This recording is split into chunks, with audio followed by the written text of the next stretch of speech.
Assalamualaikum warahmatullahi wabarakatuh, Pak Juli. Waalaikumsalam warahmatullahi wabarakatuh. Baik, satu topik kita bahas tentang mari kita latih terus dan kita sempurnakan agar kehidupan kita lebih berkualitas dan lebih berkah, Mitra Pas. Dan Keikhlasan ya. keikhlasan ya, mari kita latih terus keikhlasan kita, nggih. Jadi. Baik, dan ada beberapa guru-guru luar biasa yang mengatakan latihan akan membuat menjadi sempurna. Mohon pencerahannya Bapak Juli. Alhamdulillahirabbil alamin wa bihi nasta'inu ala umuri dunya waddin wassalatu wassalamu ala asrofil anbiya'i wal mursalin wa ala alihi wa sahbihi ajma'in amma ba'du. Ma'asyiral muslimin rahimakumullah, dimanapun panjenengan berada, Mitra Pas FM dimanapun juga Anda berada yang dirahmati Allah, semoga panjenengan sedaya tansah pinaringan sehat walafiat,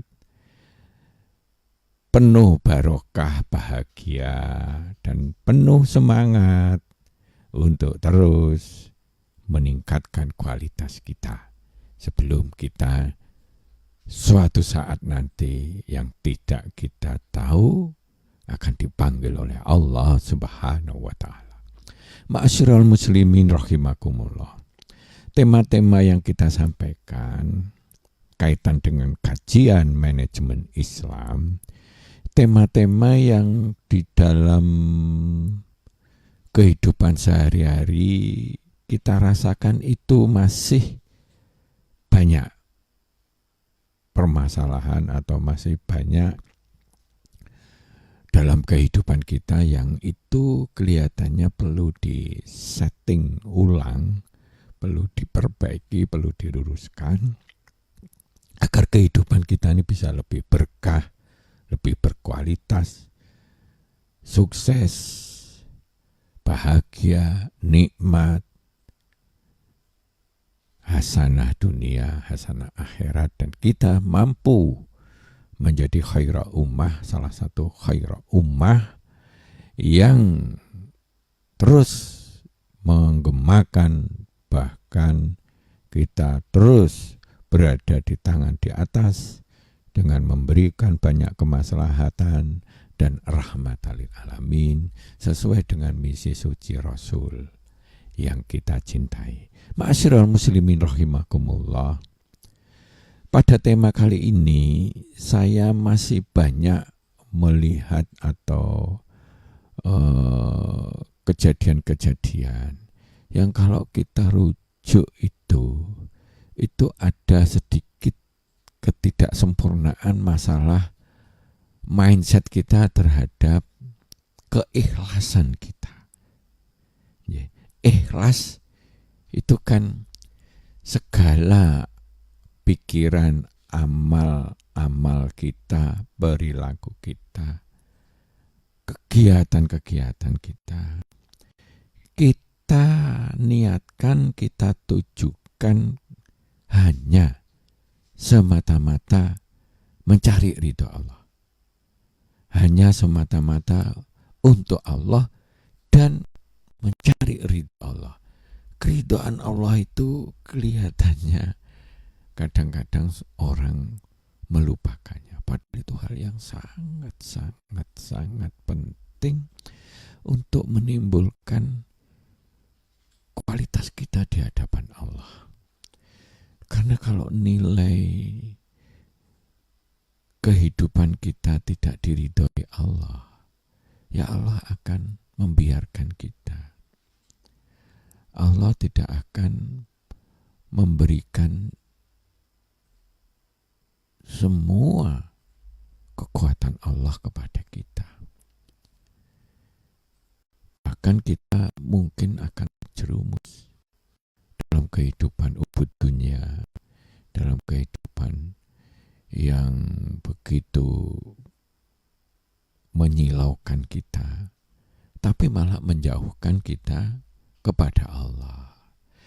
Nah, keikhlasan itu menjadi penting Karena dalam kehidupan kita ini begitu banyaknya godaan-godaan. Kadang kita berbuat baik, dipaitu. Kadang kita berpakaian biasa, diremehne. Kadang kita sudah memberikan sesuatu walaupun sedikit, kadang-kadang dilokne. Kadang kita berbuat seperti itu, nggih apa ngelekne wong, mbok yo ngelekne diri sendiri aja. Jadi akhirnya dalam kehidupan kita banyak sekali orang-orang kadang-kadang dalam menjalankan kehidupan dia berbuat baik, begitu dia tidak dihargai, begitu dia mungkin dilokne karena keikhlasan kita kurang, maka dia kadang bisa kecentok kayak atau mungkin mutung atau mungkin jadi motivasinya rendah dalam kehidupan kita.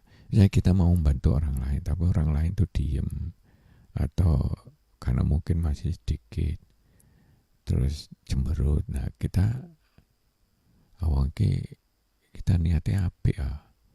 Dia ya gak wong duwe atau apa, tapi karena dia mungkin pas sakit, dia begitu menahan segala penderitaan itu, dia belum begitu mudahnya tersenyum dan bersyukur sambil menyampaikan terima kasih. Tapi karena keikhlasan kita belum sempurna, kadang melihat itu tak kasih dan sebagainya kok menang aja nggak ada rasa terima kasih. Akhirnya dia malas ngasih ke dia lagi, padahal dia masih membutuhkan banyak.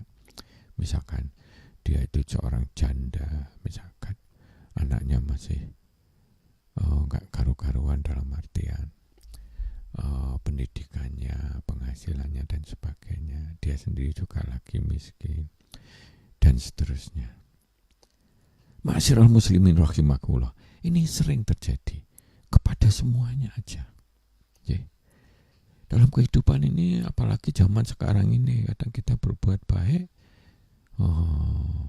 begitu gampangnya dicemohin sama orang lain, tidak dihargai, tidak diterima kasih. Nah, kalau keikhlasan kita belum sempurna, belum kita latih menjadi kokoh di dalam diri kita bahwa semua hal apapun yang kita lakukan, kalau itu sesuai dengan tuntunan Allah, entah bersedekah, entah membantu orang lain, entah ngajari orang lain, entah memberikan solusi kepada orang lain, entah bekerja sama dengan orang lain, entah gotong royong atau melakukan hal-hal sosial yang lagi, itu manusia kita makin banyak, dan makin banyak juga orang-orang yang kadang tidak mendapat sentuhan-sentuhan nilai-nilai Islam, sehingga dia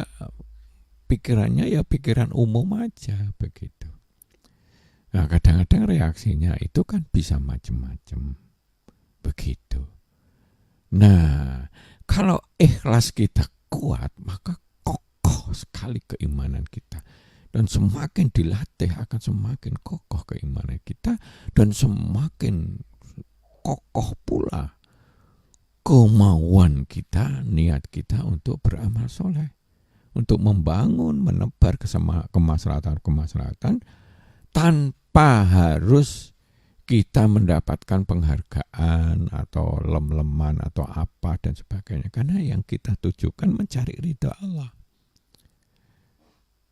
Malah dia ingin menyembunyikan itu, ya sudahlah, kita nggak usah ngomong, pokoknya kita kasihkan ke dia ya, titip ke orang itu dari seseorang gitu. Nah, karena dia kekurangan begitu.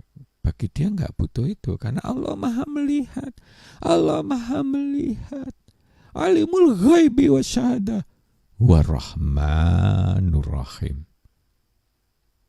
Ya Allah, wa basyiril ladzina amanu wa amilus solihati anna lahum jannatin tajri min tahtihal anhar. Jadi Allah itu Maha melihat, ujung-ujungnya Rahman Rahim. Berebes kita kalau kita lihat itu. Hati kita, fisik kita dilihat oleh Allah. Begitu detailnya. Allah Maha segalanya. Allah Maha pengasih, lagi penyayang. Ujung-ujungnya di situ. War-Rahmanur Rahim. Masya Allah.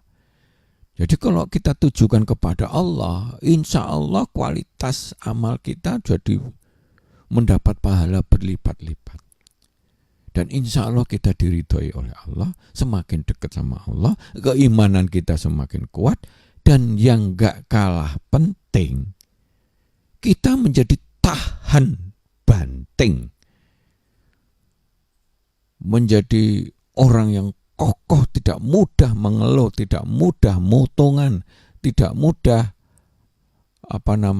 motivasinya langsung down dan sebagainya. Manakala reaksi orang atau apapun di depan kita itu sesuatu yang negatif, kita mau ngelek nih tapi malah dikira cerewet, padahal kita sudah sopan, kita sudah memberi sesuatu tapi mungkin mereka ya kurang atau apa.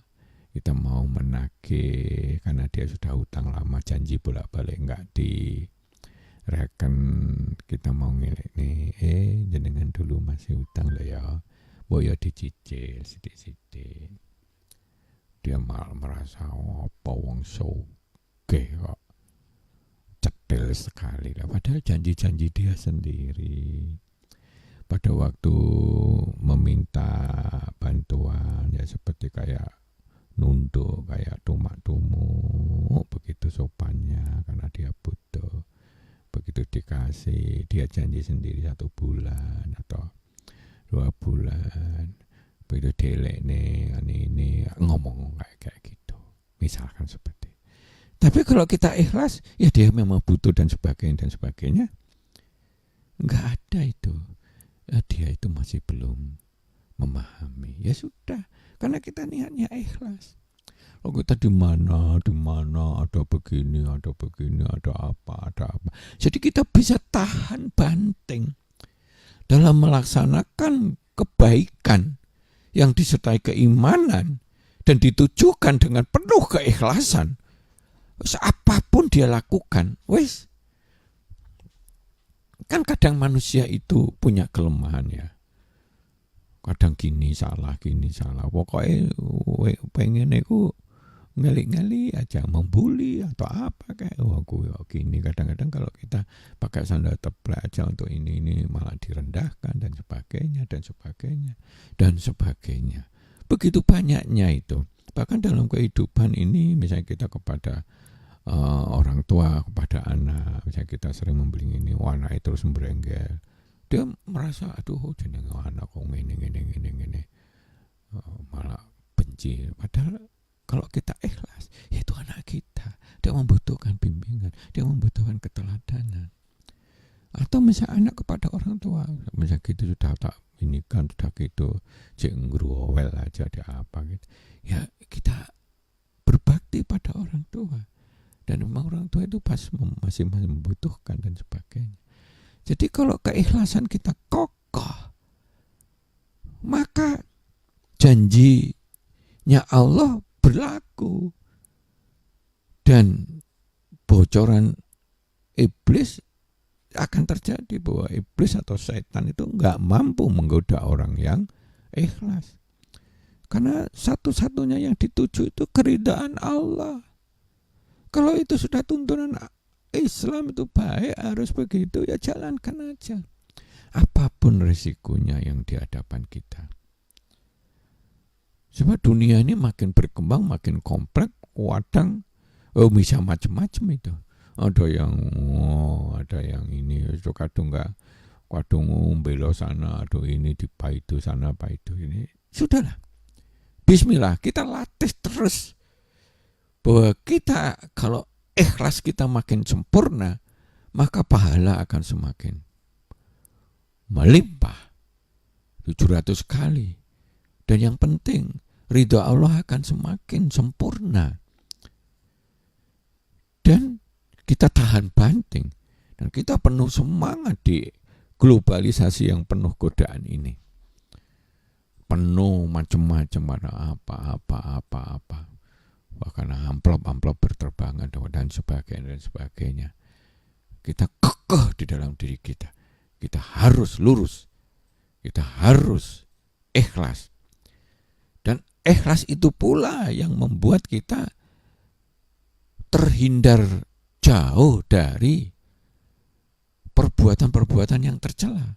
Misal mau korupsi mau ngelek-ngelek. Mau ngelek-ngelek itu kapan Allah meridhoi kita kalau kita ngelek-ngelek? Ya gitu ya. Kapan meridhoi kita kalau kita ngentet dana pemerintah atau apa, dana rakyat? Enggak iso. Jadi terhindar, begitu banyaknya manfaatnya orang yang terus melatih. Karena dalam kehidupan ini Allah saja sudah cerita kepada kita di dalam tuntunan. Seorang nabi yang sudah gitu, Nabi Musa, ya Allah, aku pengen melihat engkau ya Allah, kamu gak akan kuat. Lihatlah gunung itu ngeblak dia. Pingsan. Habis itu yang diucapkan nomor 1 itu, ya Allah ampuni kami. Aku ya jenis wes iman, tapi aku pengen betul-betul kokoh sekali imannya sampai melihat cetok wela-wela gitu. Tapi dia nggak kuat. Cahayanya Allah aja sudah geblak pingsan. Itu Nabi Musa misalnya. Nabi beberapa cerita itu pengen bagaimana menghidupkan misalkan burung. Ya sudahlah ini potong-potong dan dia kembali dan sebagainya. Itu melatih terus keimanan kita. Dan yang terpenting melatih terus keikhlasan kita. Ya bagaimana kalau kita nih dikasih uang amplop gede, terus habis itu kita suruh jadi tanda kutip anjingnya dia. Padahal dia seorang preman dan sebagainya. Ya ini mana bisa itu jadi ikhlas. Tujuannya bukan ikhlas, bukan cari ridho Allah. Cari duit dan sebagainya. Maka ya Allah, pada kesempatan yang baik ini, ayo kita latih terus apapun. Orang tua kepada anak, anak kepada orang tua, murid kepada guru, guru kepada murid, kita kepada tetangga, kepada saudara, saudara tua, saudara muda, dan seterusnya, dan seterusnya. Ayo kita lakukan. Kalau itu baik, kita ingatkan dengan cara yang baik, dengan cara yang begini, karena kita ingin mencari ridhonya. Mari kita sampai mengarahkan diri kita ihsan. Ihsan itu pola pikir kita, pokoknya yang kita berikan yang terbaik deh. Memberikan sesuatu yang kita berikan yang terbaik lah. Iki wah belum rodok cilik ngono. Golek sing apik sing itu lah. Wong kang tangga misalnya gitu. Apa-apalah, apa kayak itu kasih ngene. Oh, kurang tambah ono lah. Sakne dhek panjenengan gak duwe dan seterusnya. Konsep ihsan akan lebih mudah digapai bagi orang-orang yang ikhlas. Dan dia akan terus semangat, pantang menyerah, pantang mutungan, pantang lukro, pantang kecentok, pantang apa istilahnya, kurang bersyukur dan sebagainya. Nah, karena kok kita orang yang ikhlas, kalau kita menjalankan amal soleh yang sesuai dengan tuntunan, kita bersyukur harusnya. Kenapa? Allah telah memberi kesempatan kita untuk berbuat baik dengan penuh keikhlasan. Kita syukuri, kita datang ke masjid, bisa adzan, kita datang ke masjid, bisa sholat jamaah, dan sebagainya, apa perintangannya, dan seterusnya. Begitu banyaknya hambatan-hambatan dalam kehidupan kita, begitu mudahnya itu dihalau manakala kita latihan, terlatih, perkuat terus keikhlasan kita bahwa semuanya yang baik itu sesuai dengan tuntunan Allah. Berilah ya Allah kekuatan untuk menggapai ini. Ya kayak misalnya Nabi Daud itu Begitu ikut perang, yang ikut sedikit. Begitu di tengah jalan sudah dibilangin ada sungai, jangan minum kebanyakan, minum sak cukup tok. Wah, begitu karena pewanasnya nggak karu-karuan, banyak yang minum akeh, akhirnya gelegean, akhirnya nggak kuat terus nih. Akhirnya tinggal sedikit sekali yang ngikutin tuntunan pimpinannya. Tapi apa yang mereka katakan? Ya Allah, berilah, saksikanlah, dan berilah kekuatan, kesungguhan, istiqomah kepada kami, bahwa kami akan berjuang melawan musuh yang zalim. Berapa banyak orang yang banyak dan kuat tapi dikalahkan orang-orang yang sedikit. Jadi malah watinya malah begitu, karena memang sudah diliputi oleh keikhlasan. Oh, iku apik ya wis, risiko mati gak urusan. Itu insya Allah menjadi saksi, menjadi perwujudan kehormatan kita untuk melawan orang-orang yang zalim, yang menjajah kita dan seterusnya dan seterusnya. Itu pula dulu umat Islam berjibaku memerdekakan Indonesia. Bismillah, begitu. Nah, maka pada kesempatan hari ini kita hanya mengingatkan, yuk kita latih. Introspeksi dulu kita. Kita ini keikhlasannya gimana sih? Kita ini kalau misalnya ngasih terus kemudian dia cemburut, kita soknya mau ngasih enggak gitu. Padahal dia memang butuh, dia yatim, memang begitu, dan seterusnya, dan seterusnya, dan seterusnya. Bahkan dia mungkin nyuri barang kita, tapi ya memang dia itu memang kekurangan ini, kondisinya memang begitu. Nyun sewu misalnya dia itu akalnya sudah kurang sehat, orang tuanya sudah sepuh dan sebagainya. Kemana kita kasih aja dia. Lah kita sudahlah, ayo. Begitu indahnya keikhlasan kalau kita latih terus-terusan, kita akan mendapat pahala yang lebih berkualitas, lebih besar. Kita akan mendapat ridha Allah lebih sempurna. Kita akan tahan banting. Dan kita terus akan bersemangat terus melakukan kebaikan-kebaikan segala sesuatu tanpa kita merasa putus asa, mutungan, kecentok, dan seterusnya, dan seterusnya. Karena yang kita inginkan ridho Allah semata. Insya Allah akan beruntung hamba-hamba Allah yang begitu, dan setan tidak akan bisa menundukkan hamba-hamba Allah yang hatinya, keimanannya, perilakunya, amal-amalnya ditujukan kepada Allah semata. Masya Allah, betapa indahnya nilai keikhlasan ini. Maka ayat di surat Al-Ikhlas itu, kulauhat Allah itu satu-satunya tempat kita tuju, tempat kita mencari ridho. Dia maha segalanya. Allah samad, dia tempat bergantung. Suka maupun gak suka tempat bergantung. Gak iso, wae mati mau jungkir balik kemana, mau sembunyi kemana, gak iso. Dan semuanya alami bergantung kepada kita. Kita aja misalkan kita lihat, pernah gak kita terima kasih kepada pohon-pohon yang menyumbangkan oksigen yang kita ini bisa begitu, padahal begitu kita sakit, sesak, oksigen begitu mahalnya. Kita bebas di mana-mana. Kita bisa menghirup udara segar, apalagi subuh atau waktu pagi. Begitu enaknya, begitu sejuknya. Dan seterusnya, semuanya bergantung pada Allah, suka maupun gak suka, terpaksa maupun gak, semuanya bergantung kepada Allah, termasuk kita.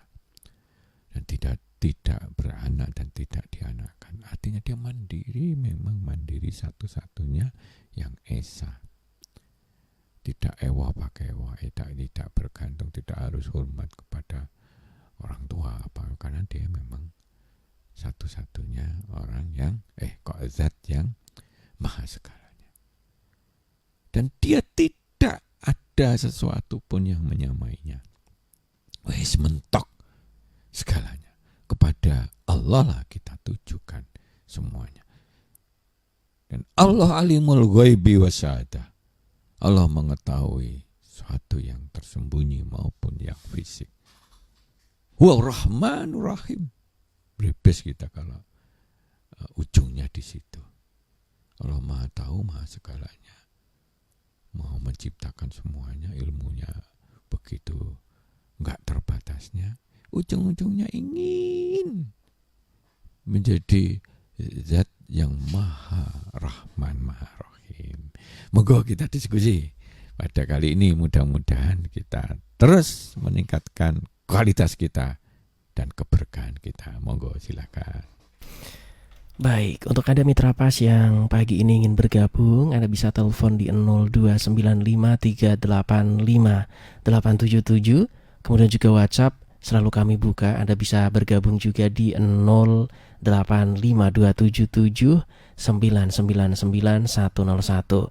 Dan untuk Anda bisa komentar juga karena kami punya audio visualnya di fanpage kami Radio Pas FM Pati 2. Yang sudah bergabung, terima kasih. Assalamualaikum warahmatullahi wabarakatuh Pak Juli. Waalaikumsalam warahmatullahi wabarakatuh.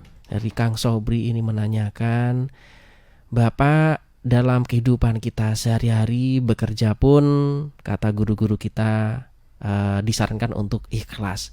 Tetapi selalu ada angka-angka di dalam kepala kita, bayar untuk sekolah anak sekian, kemudian juga biaya-biaya yang lain-lain sekian, kemudian juga makan sekian.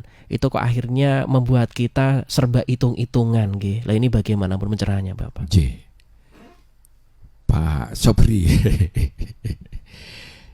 Itu kita hidup di dunia ya otomatis kita akan berteman dengan berbagai masalah. Saya istilahkan berteman.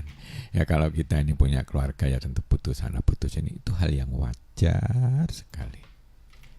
Tapi semuanya kan dalam kajian manajemen itu kan banyak topik ya.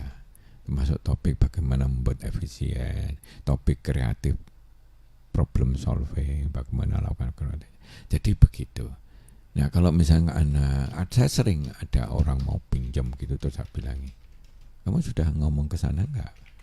Saya tahu jenengan orang tuanya juga sudah uzur, jenengan juga penghasilannya belum banyak dan sebagainya. Misalkan anaknya sekolah, ada uang apa kayak gedung atau apa yang cukup tinggi, cobalah minta keringanan dari ke RT ke desa gitu, minta, nanti saya bantu, insya Allah bisa. Karena di dalam instansi sekolah swasta yang mungkin maju itu selalu ada yang namanya kekhususan bagi orang-orang yang memang betul-betul kekurangan. Nah begitu dia wak tasnya, sudahlah. Jangan pengen saya bantu, tapi tolong, saya yakin separuh bisa. Iya, setelah diusahakan begitu hanya dapat keringanan separuh, kan lumayan gue utang sidik ngono, terus gue bebanmu aja, bebannya jadi nyicilnya gampang, wis sakarmu tuh mau apa gitu. Nah begitu banyaknya. Nah tapi ada faktor yang tadi mengatur kehidupan kita dengan berbagai fenomena keterbatasan yang ada, karena kita di dunia ini kan secara umum banyak keterbatasan. Jadi contoh gitu. Tapi keikhlasan ini dua hal yang berbeda.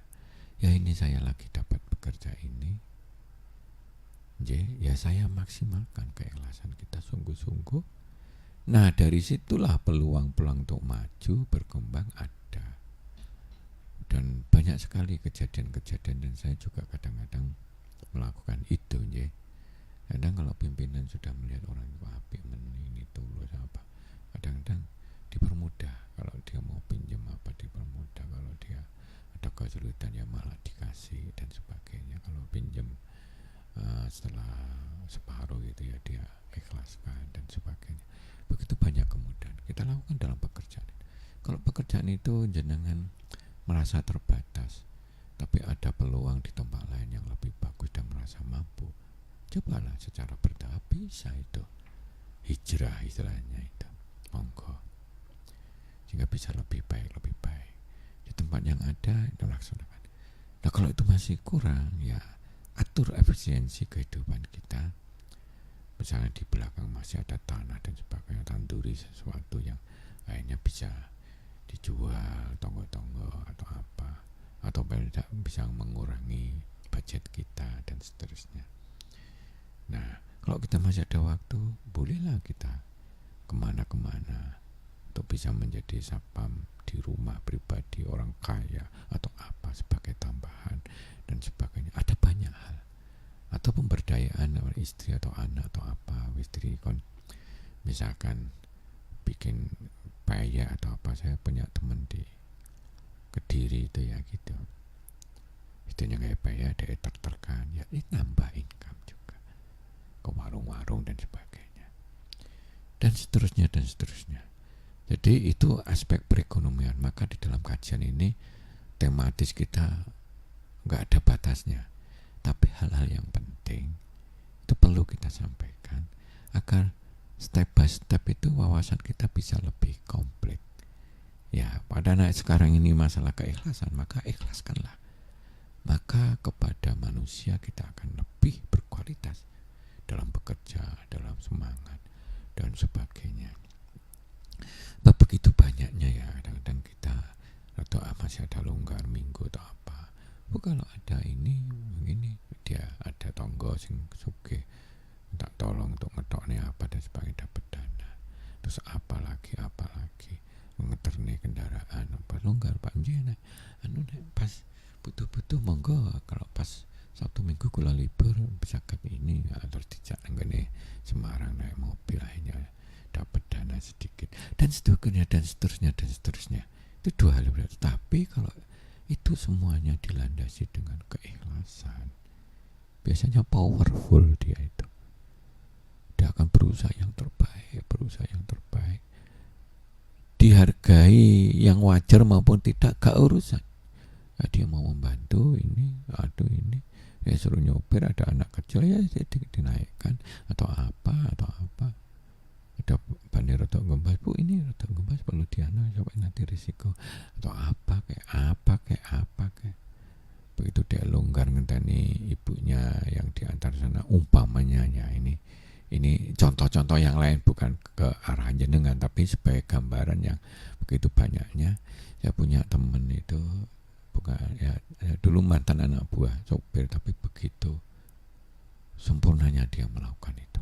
Sudah mau berangkat berdoa atau ini, begitu ada anak kecil di bawah, seperti itu ada misalnya dia bawa barang yang berat di bawah ini, begitu dia longgar sambil nunggu orang lagi rapat atau apa, dia bersihkan mobilnya, dan itu dilihat dan dirasakan, sehingga akhirnya yang misalkan dia dapat sekian gitu, itu biasanya ditambahi dan biasanya diprioritaskan dia dulu dan seterusnya, dan ini menjadi bagian dari tambahan pekerjaan dia dan seterusnya. Jadi keikhlasan itu kalau hubungan dengan manusia itu juga akan nyeneng nih. Kok tulus dia bisa melakukan yang terbaik. Ya biasanya kita lakukan yang terbaik, bersih atau apapun, dia seneng. Kalau seneng itu gak usah Allah lah, menungso aja akan lebih nyanyo, lebih baik hubungannya. Kalau Allah sudah pasti, kalau Allah itu sudah innallaha yuhibbul muhsinin, innallaha ma'as sabirin, innallaha yuhibbul apa saja, sabirin dan sebagainya. Insya Allah. Ayo kita semangati terus. Mudah-mudahan kehidupan kita bisa lebih baik lagi kita latih. Monggo, yang lainnya silakan barangkali. Baik, masih ada satu lagi yang sudah bergabung dari Pak Bagio. Assalamualaikum warahmatullahi wabarakatuh, Pak Juli. Waalaikumsalam warahmatullahi wabarakatuh. Ya.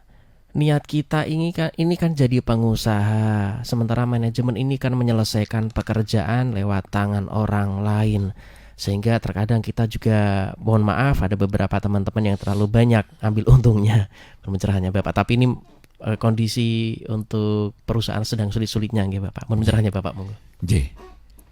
Manajemen dalam pengertian yang makro itu adalah ilmu dan seni untuk mengatur, mengelola segala sesuatu sumber daya yang memang terbatas ini, yang ditujukan kepada sasaran-sasaran yang kita inginkan.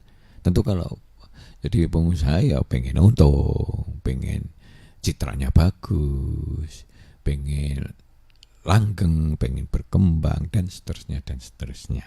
Ngaten nggih, ilmu mengatur bukan melalui orang lain, itu hanya salah satu cabangnya. Tapi intinya adalah bagaimana kita punya kemampuan, punya seni dan ilmu, kemampuan untuk mengelola, mengatur segala sumber daya yang terbatas. Kalau dalam manajemen itu kan ada istilahnya itu 5MIT istilahnya itu ya. Menungsone bagaimana kalau kita punya anak buah atau yang semua terkait, terus kemudian modal piye, mesin-mesin atau sarana prasarana yang dipakai bagaimana, terus kemudian material atau bahan-bahan atau yang kita mau jadikan bahan produksi ataupun trading dan sebagainya. Terus kemudian mengenai apa namanya